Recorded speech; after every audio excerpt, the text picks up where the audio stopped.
Welcome back to my channel. In this video, I'm going to talk about this 6-meter boat that I bought from the firefighters auction.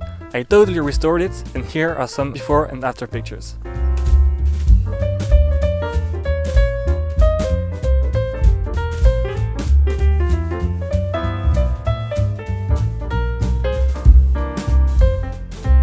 When I first saw this rib listed for sale on the auction site, I immediately saw potential.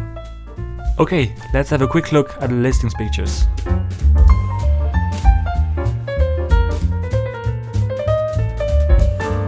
So I took the gamble and placed a bid at 7,900 euros, and I ended up winning it. First time seeing it in person. I actually bought two ribs from the same auction, this one and a slightly shorter one, which is 5 meters long. And I got some projects for it, so stay tuned.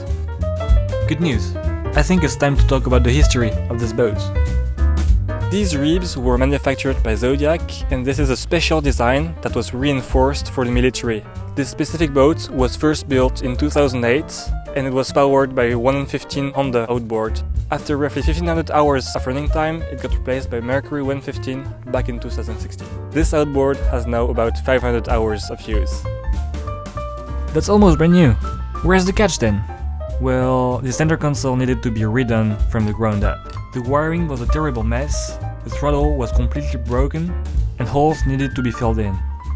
I picked up the boat and got to work right away. I disassembled the entire center console and got it to bare gel coat. After some surface prep and cleaning, I filled the holes I wouldn't need anymore with polyester resin and plywood. Then I handed it to a friend who has all the necessary equipment to spray paint it. First with an epoxy primer, and then with a 2-part polyurethane paint. I also polished the windshield, but I'm not 100% satisfied with the result, so I may replace it in the future. After cleaning all the sludge that built up underneath the fuel tank, I was able to reinstall everything. The fuel gauge, the tachometer, the throttle, and a brand new switch panel and all the electrical stuff. I chose to buy electrical components from Blue Sea Systems because they are very high quality and will last for a long time. I fitted brand new vents made out of stainless steel that will be much more durable than the formerly installed plastic ones. Then I installed a brand new fishfinder from Lowrance, their Eagle 9 latest model. It has a 9-inch IPS display, a very good value for the money. As I couldn't mount the transducer directly on the transom, I had to design and 3D print a custom bracket for the transducer to mount it on the flap. When reinstalling the throttle units, I realized the cables needed to be replaced. I think this is why the throttle got broken in the first place. The aluminium casting just snapped. I think the shifting got so hard that the firefighters just hit it and broke it. Everything in the center console has been rebuilt from scratch. All the electronics, all the wiring and everything. I'm really happy with the results, and it will have many years of use. Looking good. What's next? The anchor was initially stored in the front, behind the plywood bulkhead, which was just glued and laminated to the deck of the boat. Let's be honest, this was ugly and unpractical. This is why I decided to get rid of it. After some cutting, heating and cleaning up, I was able to lay up a fresh layer of fiberglass and gel coat. I finally had room for my freshly painted anchor locker. It makes the boat look so much better.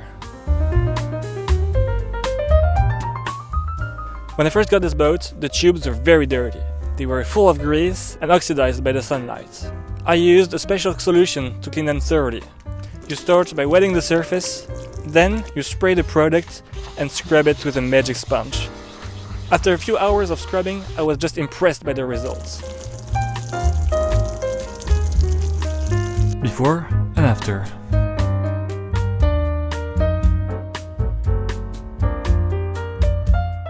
This Mercury outboard hadn't been serviced for 170 hours, which is quite a lot for this outboard. After a quick compression test, cylinder number 3 was quite low. After inspecting the cylinders with a borescope, I found minor scoring, but nothing worrying. This is why I decided to start the engine for the first time.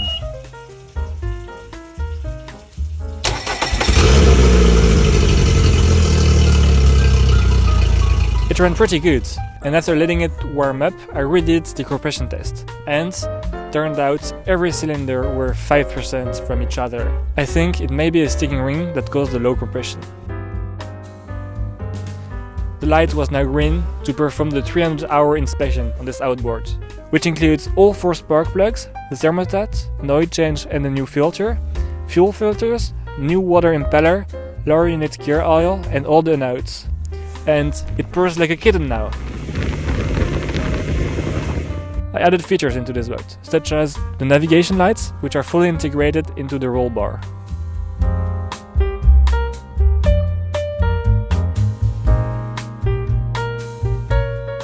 I'm very happy with how this build turned out. This is now a reliable boat that I will be renting out to tourists in the Golfe du Morbihan in France. By the way, don't hesitate to reach out if you're interested by my services.